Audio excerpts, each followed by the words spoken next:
Aleluia, glória a Deus.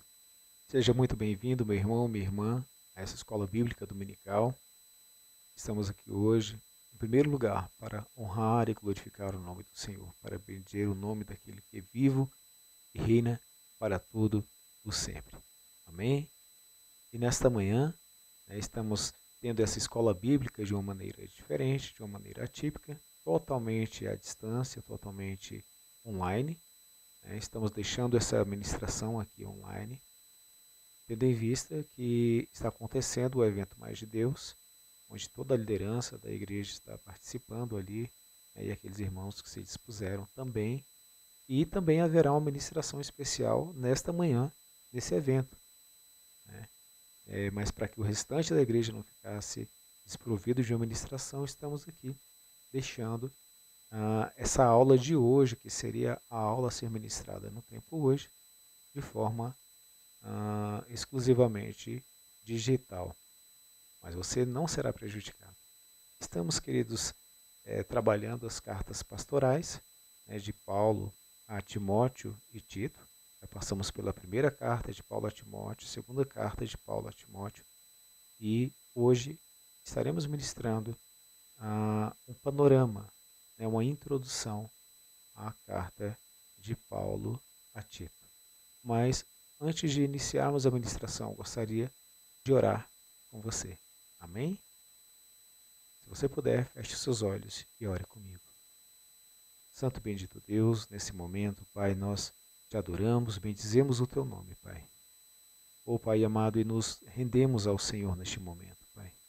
Eu oro, Deus, apresentando o meu irmão, a minha irmã, Pai, que estão assistindo, Deus amado, a esta ministração. Que a sua boa mão, Pai, possa ser com ele, com ela, possa conduzi-los, Pai amado, na sua verdade. Deus, e que a palavra, Senhor, ministrada possa, Deus, falar ao coração de cada um dos teus filhos, operando, Deus amado, o crescimento, Deus amado, que o Senhor tem para a sua igreja, Pai. Guarde-os e livre-os de todo mal, em nome de Jesus. Amém? Que Deus nos abençoe no decurso dessa aula. Bem, queridos, então nós estamos ministrando aqui a epístola. Estamos ministrando aqui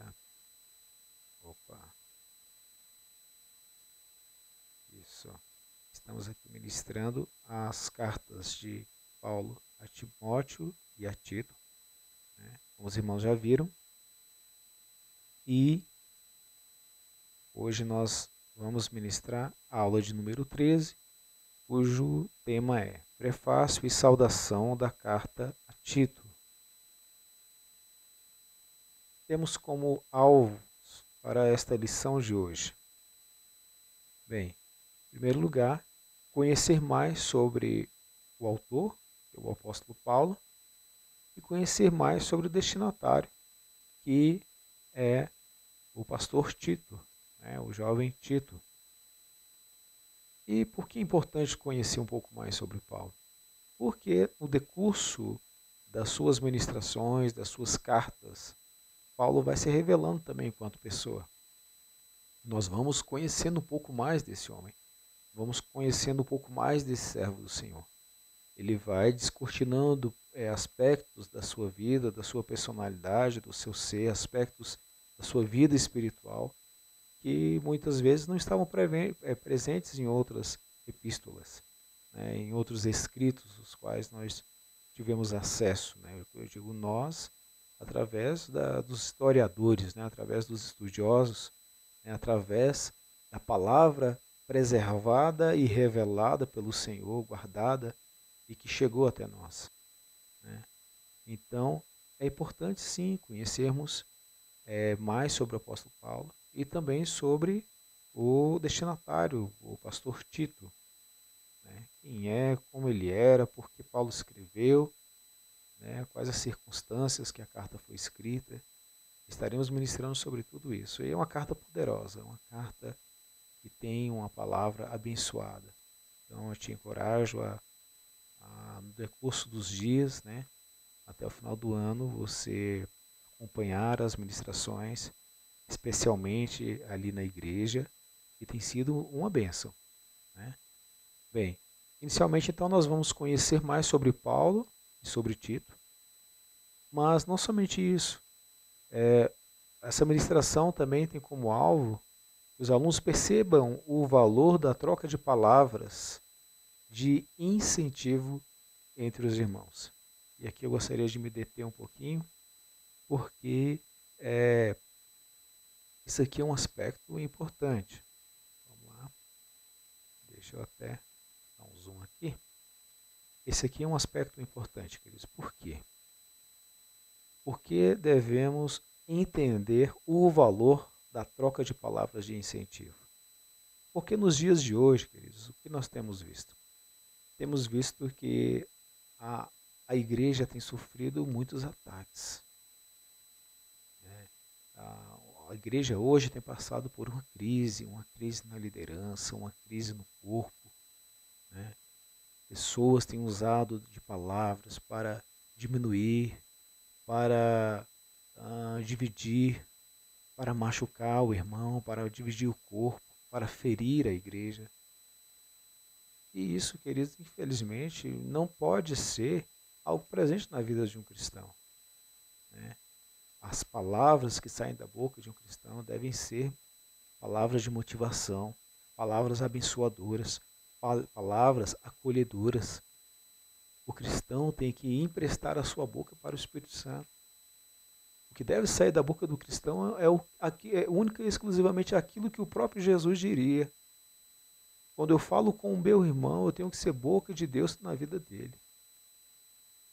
Então a igreja hoje tem passado por dificuldades nesse aspecto.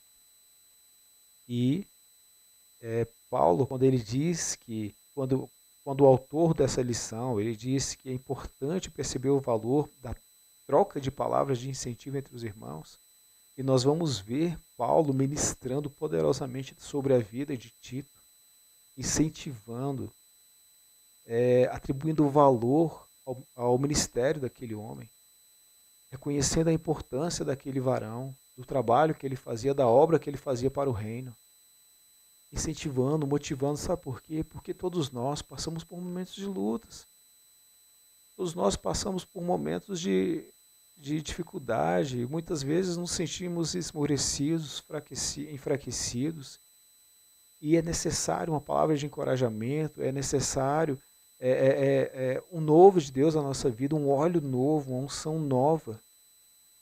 Então, o que o autor espera com essa lição e o que nós esperamos enquanto liderança da igreja é que você seja o portador desse óleo novo.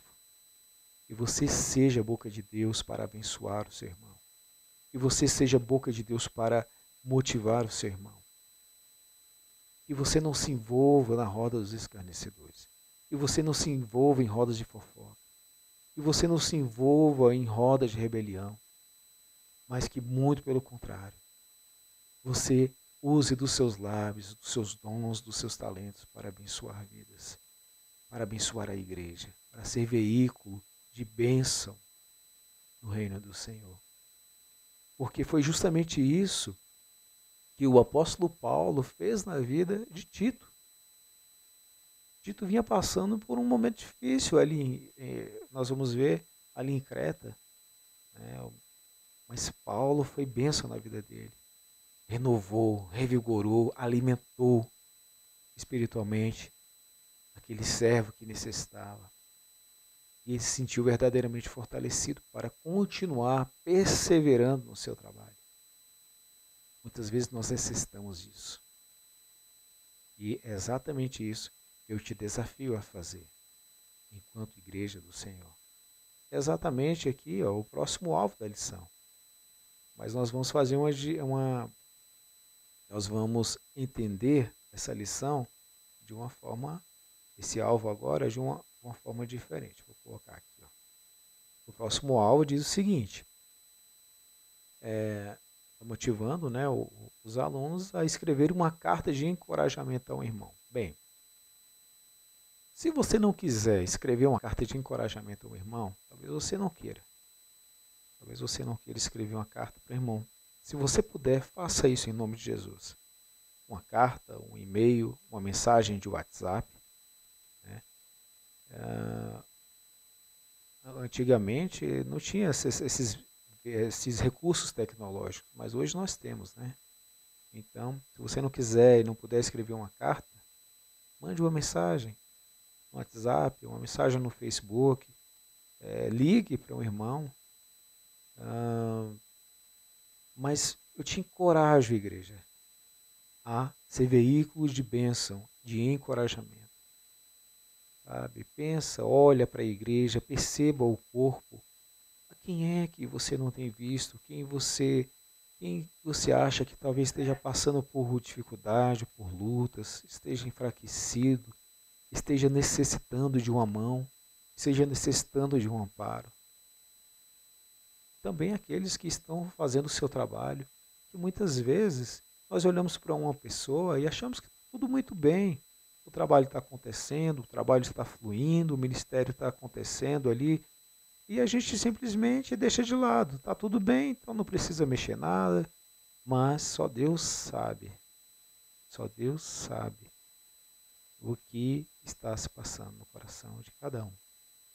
Então todos nós carecemos, todos nós necessitamos desse tipo de palavra por parte dos outros membros do corpo. Palavras de fortalecimento, palavras de gratidão, palavras de reconhecimento, não no aspecto humano para que o homem se engrandeça, mas de reconhecimento de que aquele membro é importante para o corpo. Né? Porque imagina só, você sendo uma mão sem os dedos. Como os dedos são importantes para a mão. Né? Então, imaginem só como nós somos importantes uns para os outros. Paulo fez isso com relação a Timóteo, fez isso com relação a Tito, como nós veremos no decurso dessa ministração. Amém? Então, te desafio no decurso dessa semana, dever de casa, escrever uma carta, escrever uma mensagem, postar uma mensagem para alguém, encorajando, ministrando sobre a vida dela, orando por ela, abençoando a vida dela. Alguém vai fazer isso por você também. Porque na mesma proporção com que nós abençoamos a vida dos outros, nós também somos abençoados. Na mesma medida com que nós medimos a vida dos outros, nossa vida também é medida. Se você abençoa o seu irmão, encoraja o seu irmão, motiva o seu irmão, alguém vai te motivar, alguém vai ser bênção na sua vida. Você será fortalecido, será renovado, o Espírito Santo vai te encher. O Senhor vai derramar um óleo novo, uma unção nova, uma porção nova sobre a sua vida. E nesses dias, queridos, nós carecemos demais disso. Carecemos demais do Senhor. Só o Senhor por cada um de nós, queridos. Amados, então, vejam bem. Vamos voltar aqui. Bem, essas cartas, elas foram escritas pelo apóstolo Paulo numa época em que não tinha computador, como eu já disse, que não tinha as tecnologias que nós temos hoje, né? Não somente as tecnologias de transmissão de dados, mas também as tecnologias como carro, avião, né? Que faz com que as coisas cheguem mais rápido às pessoas. Os veículos de transporte que nós temos hoje. Naquela época, ali no primeiro século, era tudo, as pessoas, as correspondências eram levadas né, com as pessoas, juntamente com as pessoas, ali com as bagagens das pessoas, e ia a cavalo, ia a pé, muitas eram transportadas de barcos. E aí os irmãos imaginem que muitas destas cartas, elas nem chegavam aos seus destinatários, porque algumas pessoas eram assaltadas, outras morriam no caminho, navios naufragavam, né, e acontecia uma série de acidentes e circunstâncias que muitas vezes impossibilitavam que essas cartas chegassem aos seus destinatários. E imaginem o quanto essas pessoas esperavam, ansiavam por receber algo, né? Receber uma direção, receber uma palavra do líder da igreja.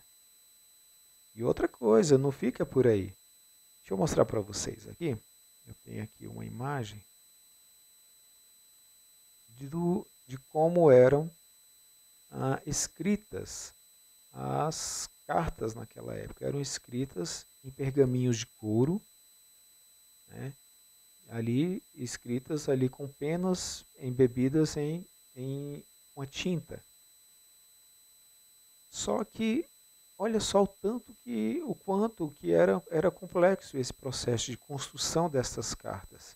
Que as cartas apostólicas, as cartas pastorais, elas não podiam conter nenhum tipo de erro. Então, sim, em dado momento, ao chegar ali no finalzinho da carta, a perceber-se que tinha algo errado, uma palavra escrita errada, eles não poderiam simplesmente cortar ali o couro. Elas não poderiam conter rasuras, não poderiam conter erros. Se acontecesse aquilo, aquele pergaminho era inutilizado e se iniciava todo o processo novamente. Então era um processo muito difícil a construção dessas cartas, a produção dessas cartas, a replicação dessas cartas. Então Paulo teve um trabalho tremendo, para produzir, para escrever, para enviar. E as pessoas da igreja, os líderes das igrejas locais ali ficavam esperando ansiosamente por essas diretrizes pastorais. Em primeiro lugar, porque amavam a pessoa de Paulo, gostariam de ter notícias dele. E também pelas diretrizes espirituais que ele trazia, que ele enviava juntamente com as suas cartas, que chegaram até nós, graças a Deus por isso. Então, era um processo muito complicado, era um processo difícil, mas também muito recompensador, tanto para Paulo quanto para as pessoas que recebiam essas cartas, que por outro lado também tinham o mesmo trabalho de preservação dessas cartas, porque sendo um material orgânico, o pergaminho era um material orgânico, era couro de animal, era pele de animal. Então, estava passível de deterioração. Com o tempo, esse material se deteriorava.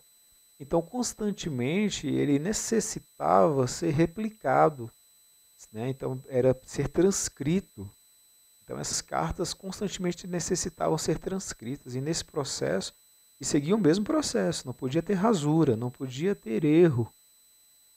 E assim essas cartas foram passando para as outras igrejas, e chegaram até nós. Então vamos voltar aqui. Bem, já temos então, já vimos os alvos. Já falamos um pouquinho aqui das cartas. Então imagine, queridos, o trabalho que Paulo teve para escrever e as dificuldades para que a carta chegasse a Tito. Mas, por outro lado, imaginem a alegria de Tito ao receber a carta. Graças a Deus que essa carta chegou até nós. Você pode dizer isso? Graças a Deus que a Bíblia chegou até você. E o Senhor preservou a palavra dele para que você pudesse conhecer, para que você pudesse ser iluminado. Você já parou para pensar nisso? Quantas pessoas no mundo hoje ainda não têm conhecimento da palavra do Senhor? Elas ainda vivem em trevas espirituais porque não receberam a luz. Em Salmo 119 nos diz que a palavra do Senhor é luz para os nossos pés, é luz para os nossos caminhos, ela ilumina o nosso caminho. Então, quantas pessoas ainda estão vivendo em trevas porque não têm a luz, não receberam a luz da palavra do Senhor? Paulo foi veículo de luz na vida das igrejas, na vida das pessoas que moravam ali, nas localidades das igrejas. E essas cartas, essa luz chegou até nós porque pessoas se empenharam em preservar a palavra do Senhor, em replicar a palavra do Senhor. Elas replicavam a palavra do Senhor, reescrevendo o texto santo, o texto das cartas, e passando adiante, né? E isso é um dever da igreja, queridos. Preservar a palavra de forma intacta, para que ela possa chegar da mesma forma que chegou até nós, preservada a outras gerações. Porque nós passamos, nós seres humanos passamos, mas a palavra do Senhor deve permanecer preservada até a volta do Senhor. Amém? Vamos continuar. Bem, então Paulo, ele inicia aqui, ó, vamos para a Bíblia. Nós temos aqui, então, deixa eu só tirar deixa eu tirar aqui a imagem. Ok. Paulo, então, inicia aqui a epístola, a Tito, dizendo o seguinte: Paulo, servo de Deus. Primeiro ele diz: Paulo, servo de Deus. Bem, queridos, há uma grande possibilidade, inicialmente, de que essa carta tenha sido escrita quando Paulo estava ali na Macedônia, por volta do ano 64 a 67 depois de Cristo.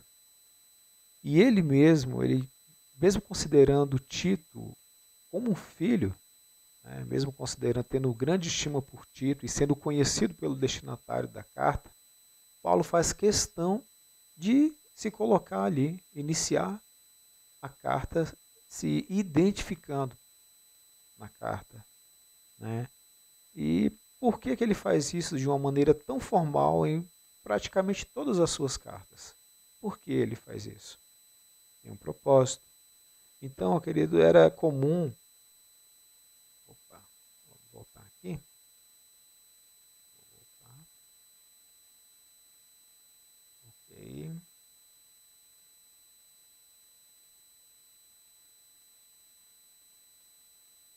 Ok. Vamos voltar aqui. Então, Paulo inicia dizendo Paulo, e logo em seguida ele faz a identificação. Quem é Paulo? Agora, ele vai mostrar a sua autoridade, né? A autoridade da qual ele está revestido. Em primeiro lugar, o autor é Paulo, mas quem é Paulo? É alguém que está revestido de uma autoridade, né? O que ele vai escrever está debaixo de uma autoridade. Vamos ver o que é isso. É Paulo, servo de Deus e apóstolo de Jesus Cristo. Forte, né? Servo de Deus e apóstolo de Jesus Cristo. Bem, na época de Paulo, queridos, era comum alguns indivíduos enviarem cartas à igreja.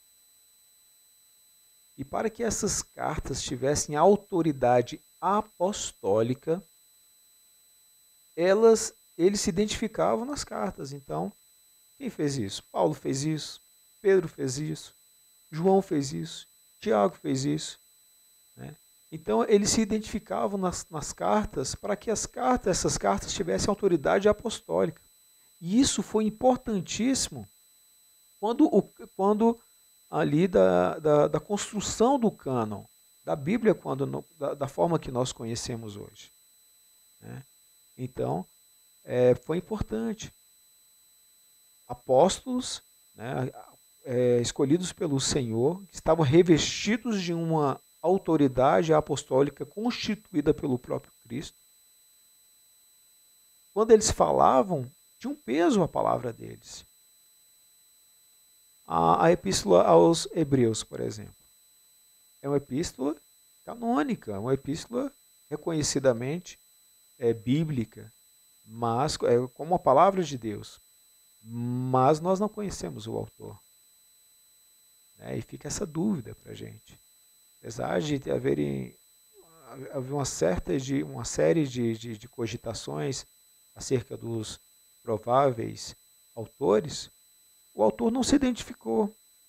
Então a gente nunca vai ficar sabendo realmente quem foi, porque ele não foi revelado, né? Então é importante, né, é interessante, é importante para nós quando o autor ele se revela na carta.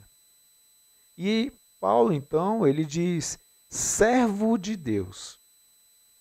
Bem, na Bíblia nós temos outros homens que foram, outros personagens bíblicos que foram reconhecidos como servos de Deus, não foi só Paulo, né? Nós temos, por exemplo, Abraão, Moisés, Davi, que foram chamados de servos de Deus. E Paulo, talvez ele se intitule como servo de Deus para combater os insubordinados da circuncisão. Está lá aí no próprio capítulo 1, no verso de número 10. Então ele se posiciona ao lado desses homens, desses grandes homens de Deus ali do Antigo Testamento, que eram e mostra que ele é tão servo de Deus quanto aqueles homens. Não no sentido de se sentir arrogante, mas no sentido de autoridade. Ele está debaixo da mesma autoridade que aqueles homens tinham, que foram revestidos no passado. Paulo também está revestido da mesma autoridade, como servo de Deus. Nós, como servos de Deus, isso serve também para a nossa vida. Nós, como servos de Deus, também estamos revestidos de autoridade. Autoridade para proclamar a palavra, autoridade para orar, autoridade para expelir demônios, autoridade para fazer a diferença nessa terra. Amém? Você pode dizer, eu estou revestido, eu sou revestido, eu sou revestido de autoridade. Então vamos lá de novo. Eu sou revestido de autoridade. E aí, queridos, é interessante, porque nós podemos ver que a maioria, ou se não todas as autoridades humanas, elas estão revestidas de autoridade enquanto estão no cargo que ocupam. Um presidente, enquanto presidente, está revestido da autoridade. Um ministro, né? Um policial, enquanto nativo, está revestido da autoridade policial, e por aí vai. Então, os seres humanos estão revestidos da autoridade humana. Um juiz, enquanto nativo, ele está revestido da autoridade de um juiz. A partir do momento que se aposentam ou até mesmo morrem, acabou a autoridade. Mas o Filho de Deus não. Ele é revestido de autoridade. Aqui, hoje, e igualmente ali no céu. Né? Amém? Então, nós somos revestidos de autoridade, né, como servos de Deus. Então, Paulo diz, Paulo, servo de Deus, ou seja, aquele que tem autoridade para o que vai falar. E ele continua dizendo, Paulo, servo de Deus, apóstolo de Jesus Cristo, ou servo de Jesus Cristo, né? Apóstolo de Jesus Cristo. A palavra apóstolo é interessante, que ela quer dizer mensageiro. Se a gente agora conecta todas as palavras dessa frase, nós vamos ter Paulo, servo de Deus, com um propósito. Ou seja, ele foi revestido de autoridade como servo de Deus para um propósito, que é mensagem, ser mensageiro do Senhor. Todos nós, queridos. Hoje nós não temos, a nossa igreja, ela não é uma igreja que reveste as pessoas de autoridade, né, humana. Né? Nós não temos apóstolo dentro da nossa igreja. Nós entendemos que o último apóstolo, humanamente, ali, né, foi o apóstolo Paulo, né, que foi constituído pelo próprio Jesus. Os apóstolos foram constituídos por Jesus. Né, e Paulo foi o último constituído pelo próprio Jesus. Mas eu digo uma coisa para você.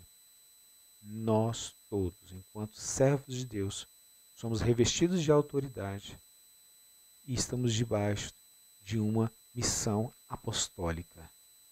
Todos nós temos uma missão apostólica. Qual é a missão apostólica que todo cristão está comissionado para cumprir? a missão de levar as boas novas, de levar a mensagem do Senhor, onde quer que ele vá. Todos os dias, em qualquer circunstância, nós temos essa designação, esta obrigação de cumprir o ID do Senhor. Então, nós somos servos do Senhor, estamos revestidos de uma autoridade para um propósito, que é proclamar a mensagem do Senhor. Inclusive, nós fomos chamados para sermos testemunhas, né? Sereis minhas testemunhas. Nós fomos comissionados para sermos testemunhas do Senhor. Bem, queridos, continuando, nós, então, temos a missão, né? Então, Paulo, então, ele faz a sua identificação como servo de Deus e apóstolo de Jesus Cristo, e nos diz qual é a sua missão, que é proclamar a fé e o conhecimento da verdade. E nós já aplicamos aqui que essa missão, ela também deve ser a missão de cada um de nós, de proclamar a fé e o conhecimento da verdade, que é a palavra do Senhor. A missão de todo cristão. É a missão da igreja. É a minha missão, é a sua missão. Amém? Continuando, então. E Paulo, então, ele declara aqui também qual é a sua esperança. A esperança de Paulo é a vida eterna em Deus. Podemos ver, queridos, que o fundamento da confiança, tanto de Paulo como de todo aquele que prega e recebe a verdade, é a esperança da vida eterna. Tal esperança, queridos, é o alicerce lançado antes da fundação do mundo. E Deus, aquele que não engana nem mente, e não engana e nem mente, é o idealizador. Todos nós temos uma esperança, queridos. Todo cristão tem que ter essa esperança. O cristão que não vive, não tem mais essa esperança, no qual não arde mais esse desejo, ele tem que rever a sua posição. Ele necessita ser renovado, ser restaurado. Necessita que seja derramado sobre ele uma porção nova do Senhor. O fogo do Senhor seja aceso nessa pessoa novamente. Temos sim, queridos, essa esperança de que da vida eterna com o Senhor. O desejo, temos que ansiar todos os dias por isso. O cristão, ele tem que ter no seu coração que estar com o Senhor para a eternidade é a melhor coisa. Se você vê uma pessoa desesperada, talvez nesses dias, pelas circunstâncias, pelas situações, isso é realmente desesperador, né? Mas isso não deve ser maior. Esse temor não deve ser maior do que a ausência eterna de Deus. O ser humano realmente ele tem que temer a isso. Ele tem que todos os dias buscar estar com o Senhor. Ansiar por isso, sem temer a morte, sem temer as circunstâncias, sem temer as lutas e as dificuldades, crendo que o Senhor prometeu nos guardar e nos livrar. O Senhor prometeu vir buscar a sua igreja, queridos, para que ela não passe pela grande tribulação. Olha só, o Senhor vai nos preservar da maior luta que que a terra vai passar. Queridos, Deus é muito bom e nós devemos ansiar estar com Ele para todo sempre. Então a esperança da vida eterna com o Senhor, ela deve estar presente nas nossas vidas. Estava presente na vida de Paulo e deve estar presente nas nossas vidas também. Amém? Glória a Deus. Então Paulo, ele se identificou e nós temos agora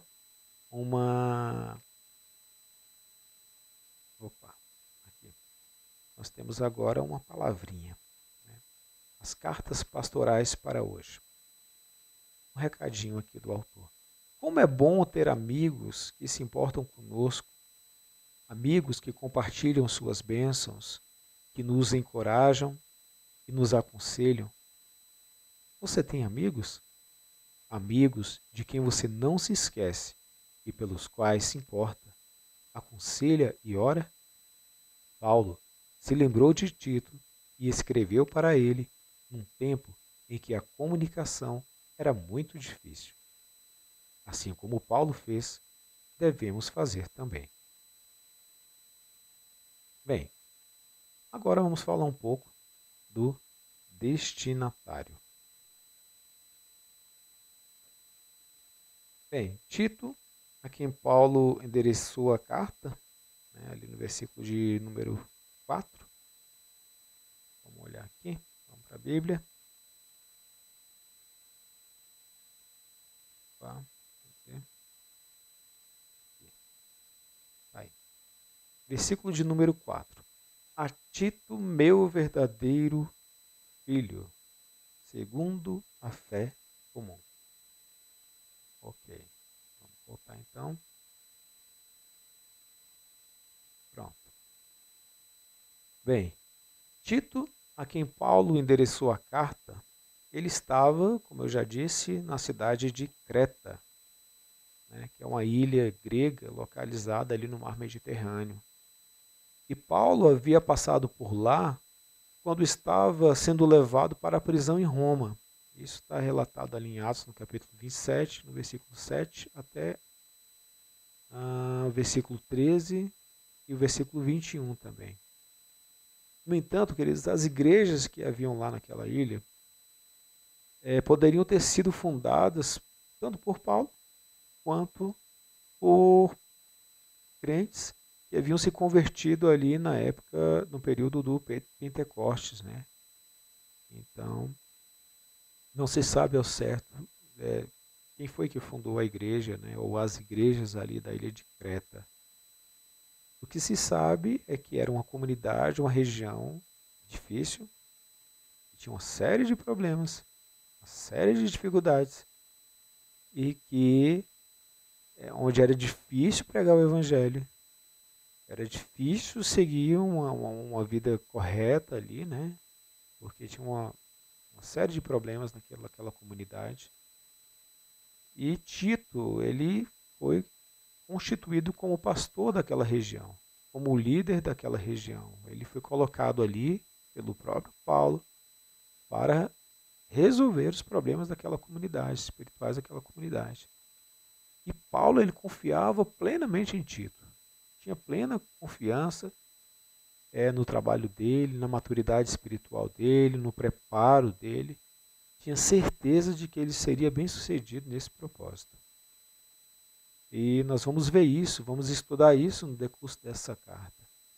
Os irmãos vão conhecer toda a ministração, toda a palavra de Paulo, todo o conselho de Paulo para Tito nesse sentido.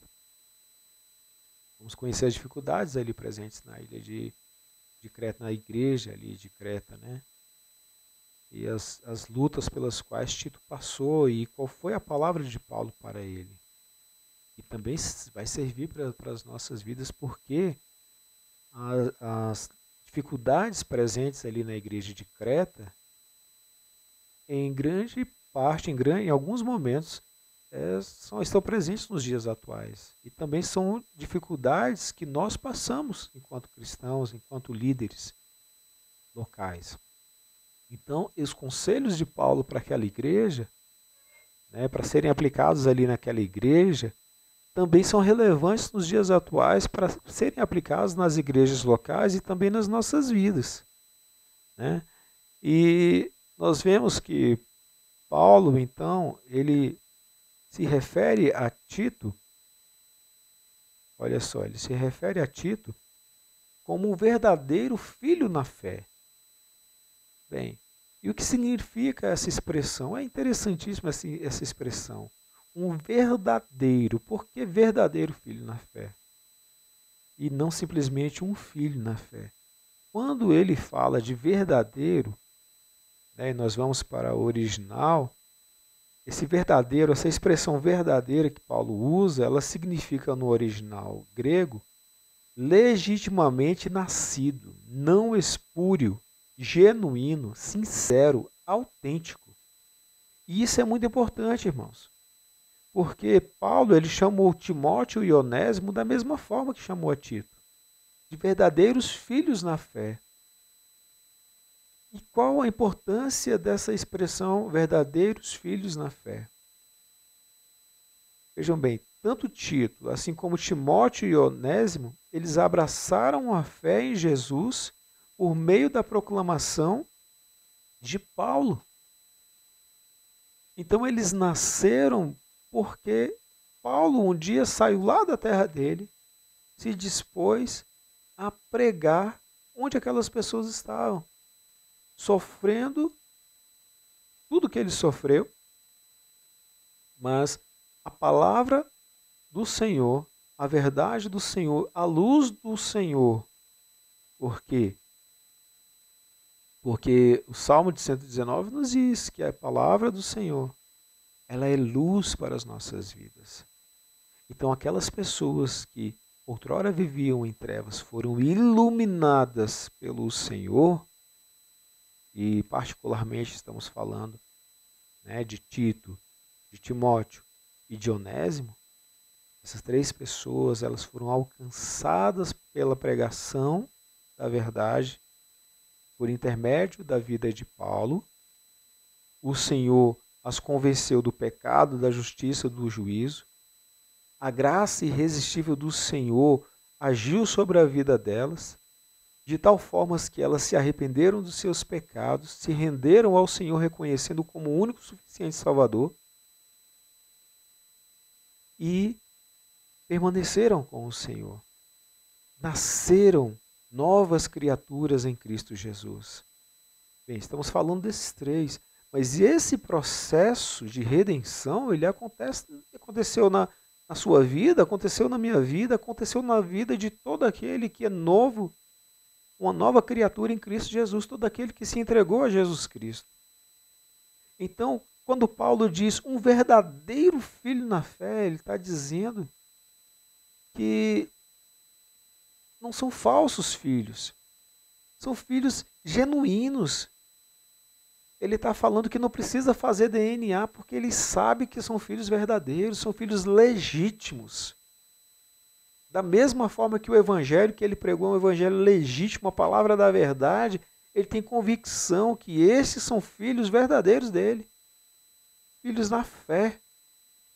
E aí, queridos, fica uma reflexão para a gente. Eu gostaria de desafiar, fazer uma reflexão, de contar quantos filhos na fé você tem. Porque é importante, queridos, que nós, enquanto cristãos, nos empenhemos cada dia em verdadeiramente termos filhos na fé. Será que os seus filhos na fé já ultrapassam os dedos de uma mão? Você pode contar em uma mão os filhos na fé que você acumulou até hoje? Talvez em duas mãos, ou talvez duas mãos não possam contabilizar os filhos na fé. Nós devemos buscar a cada dia, queridos, assim como Paulo, a termos verdadeiros filhos na fé. Não filhos ilegítimos, mas filhos verdadeiros. E o que são filhos verdadeiros? São aqueles que têm o DNA do seu pai. Quando Paulo diz um verdadeiro filho na fé, ele está dizendo aqueles que me imitam, aqueles que têm o meu DNA.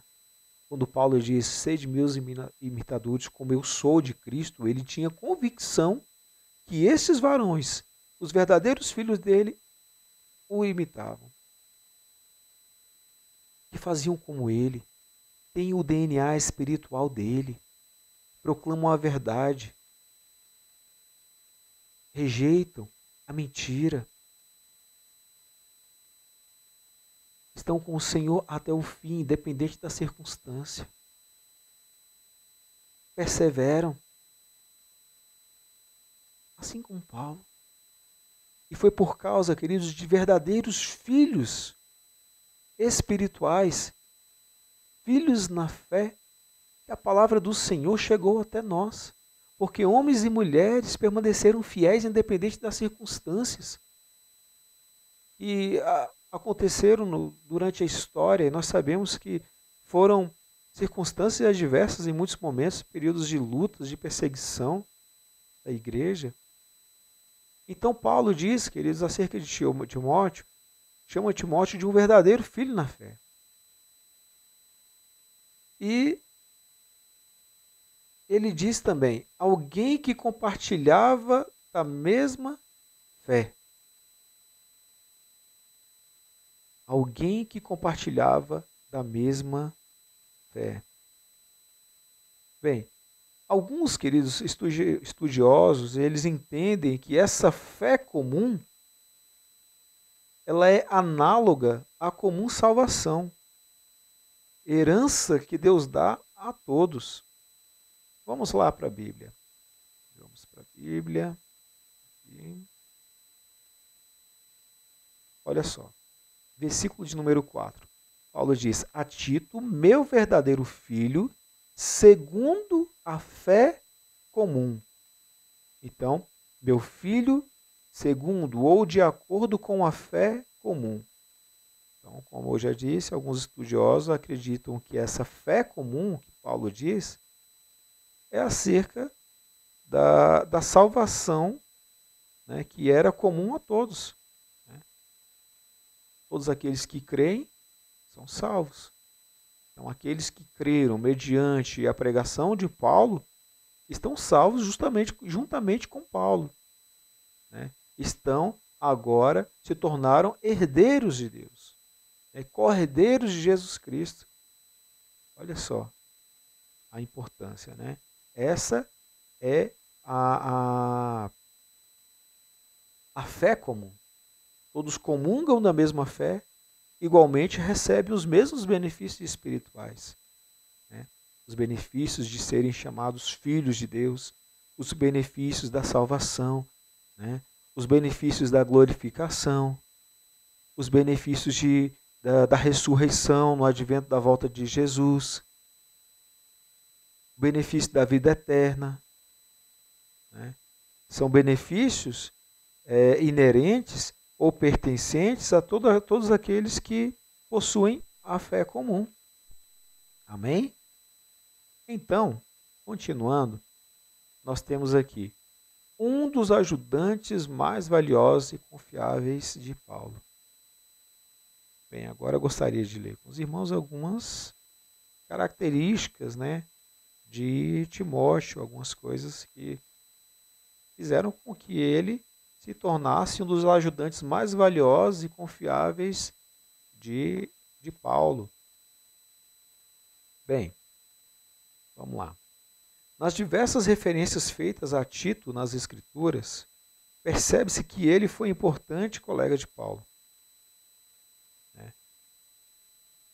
Olha só, mesmo de origem grega, está lá em Gálatas, no capítulo 2, no verso 3, seu nome era de origem latina e com definição incerta, podendo significar enfermeira ou ama seca. Interessante isso, né?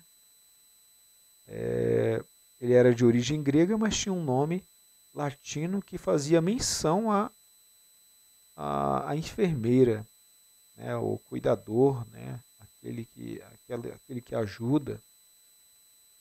Ele foi destemido companheiro de Paulo, e no concílio de Jerusalém, queridos, e quando Paulo teve que comparecer ali em Jerusalém, que os judeus ali, os líderes da igreja não estavam simpatizando muito com ele, né? Então ele foi com Barnabé e levou também a Tito, que está lá em Gálatas, no capítulo 2, no verso 1. Foi ele também que levou as orientações de Paulo à igreja de Corinto. Né? Foi Tito. Quando essa igreja estava numa situação muito difícil. Né? Então foi Tito que levou as cartas de Paulo para aquela igreja. Ele foi o mensageiro das cartas 1 Coríntios, 2 Coríntios e talvez a carta de 3 Coríntios, que não foi encontrada, mas Paulo faz uma menção dela. Alguns acreditam que ela, né, esteja contida ali, né, nos escritos ou tenha se perdido, né? Então há relatos dessa terceira carta aí também.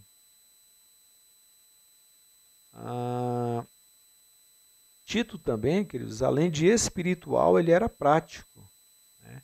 E por isso Paulo o escolheu para organizar a coleta aos membros pobres da igreja de Jerusalém. Isso foi ali durante uma grande fome, uma grande seca que aconteceu ali na região de Israel, né? E a igreja local ali, Israel, ela estava passando por muita dificuldade. Então Tito, ele foi responsável por angariar fundos, angariar ali recursos financeiros, alimentos. E quando eles foram ali para o concílio, eles levaram essa ajuda, né? Levaram essa ajuda para aquela igreja local.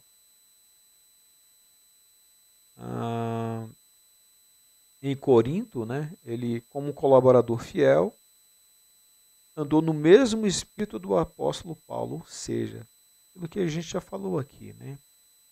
Eles comungavam da mesma fé, eram filhos legítimos, ele era um filho legítimo de Paulo, e ele tinha o DNA de Paulo. Ele falava a mesma língua que Paulo. Então, Paulo confiava nele plenamente, porque ele sabia que ele não ia fugir da linha. Ele tinha a mesma linhagem espiritual que Paulo, né? Aqui o autor nos diz que ele andou no mesmo espírito. Estava revestido de poder, de autoridade, de ousadia, do conhecimento do Senhor. Ele havia sido bem treinado, havia sido doutrinado por Paulo. Então ele tinha um conhecimento profundo da palavra do Senhor revelado através da vida de Paulo. Bem, Tito, além de cooperar com Paulo em Corinto, ele também foi útil em Nicópolis e em Dalmácia. Isso está lá na carta de Tito, capítulo 3, verso 12, e em 2 Timóteo, capítulo 4, no verso 10. Então vemos que ele trabalhou com Paulo em diversos momentos, né? Ele foi uma pessoa extremamente proativa, participativa do ministério de Paulo, né? E uma pessoa de extrema confiança para Paulo. Sobre Tito, alguns historiadores, alguns teólogos dizem que há dois tipos de pessoas, as quais podem fazer com que uma situação má piore e as que conseguem trazer ordem ao caos e paz à contenda. E que Tito era a pessoa para ser enviada a um lugar onde houvesse problemas. Olha que interessante. Tito era uma pessoa de confiança para estar sempre onde ninguém gostaria de estar. Porque quem gosta de estar onde está acontecendo problema, luta, dificuldade, privação, escassez, tentação?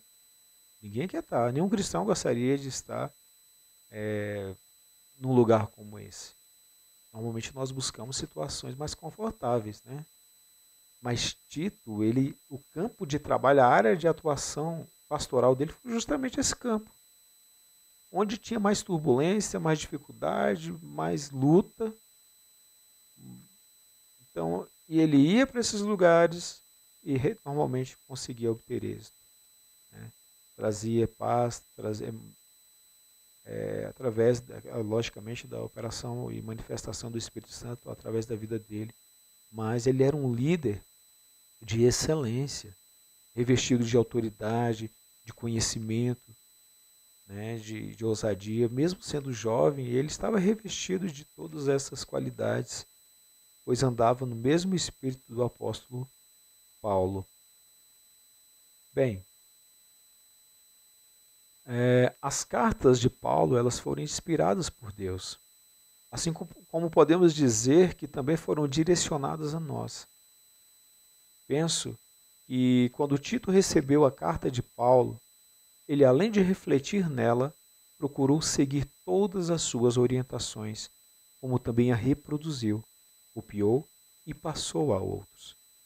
E assim como Tito, possamos valorizar e transmitir os bons conselhos que recebemos de Deus.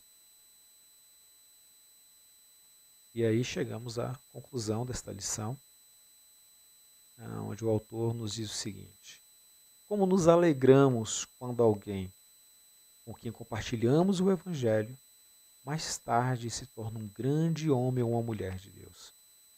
Como é bom quando vemos crianças e jovens que ensinamos no passado, na idade adulta, serem usados pelo Senhor. São o nosso Tito. São os nossos Titos. Você já tem algum Tito na sua vida? Filho na fé, que cresceu, se tornou uma pessoa valorosa, sendo usada pelo Senhor, uma pessoa que você talvez tenha ministrado para ela lá no ministério infantil, lá na classe de batismo. Alguém que você tenha acompanhado, talvez na barriga da mãe, lá no berçário. E hoje você olha e vê essa pessoa frutificando, sendo bênção na igreja, tocando, cantando, louvando a Deus, ministrando, talvez sendo professor da escola bíblica, talvez até mesmo pregando no púlpito da igreja. Extremamente gratificante, igreja. Extremamente glorioso para os nossos olhos isso, porque nós temos convicção de que nós vamos passar, mas que, assim como Paulo, nosso DNA espiritual vai permanecer através dessas pessoas. Nós vamos permanecer vivos também através dessas pessoas. Pessoas que aprenderam do Senhor, pessoas que estão proclamando e fazendo com que a palavra seja passada adiante de maneira preservada. Precisamos de pessoas desse tipo. Que você e eu possamos ter muitos e muitos Titos. Que Deus te abençoe e você persevere nessas próximas lições, permaneça firme, porque essa carta tem um conteúdo profundo para a minha vida e para a sua vida. Que Deus te abençoe, fique com Deus. Nesse momento eu gostaria de orar pela sua vida, finalizando esta aula. Senhor, nós te damos graças, Senhor, por esta ministração, pela oportunidade que o Senhor nos deu de proclamarmos, Deus, a sua palavra. Oh Deus, de vermos, Deus, o quão importante, Pai amado, Paulo foi na vida de Tito e qual a importância de Tito também no ministério de Paulo. Quando aquele homem, Pai amado, estava ali preso, Deus, que ele não tinha com quem contar, com tantas pessoas com quem contar, Senhor. Deus, uma das pessoas que ele pôde contar foi a pessoa de Tito, uma pessoa da sua plena confiança. Deus amado, e que nós também, Senhor, possamos, Deus, oh Deus, ministrar na vida de homens e de mulheres, Deus amado do Senhor. Ter pessoas, Deus, também que possamos confiar, Pai. Pessoas, Deus, as quais a sua palavra, Deus amado, possa ser, Senhor, oh Deus, guardada, Senhor, e possamos ter convicção que essa palavra, Deus amado, será preservada e passada adiante através dessas vidas, Pai. Ajuda-nos, Deus, a termos filhos verdadeiros na fé, Senhor. Ajuda-nos, Pai. Deus, seja com a sua igreja no decurso desse dia, Pai, conceda um dia abençoado. Livra os seus filhos de todo o mal, Senhor. É o que eu te peço, no nome de Jesus. Fiquem em paz, fiquem com o Senhor, fiquem com Deus. Deus abençoe a igreja.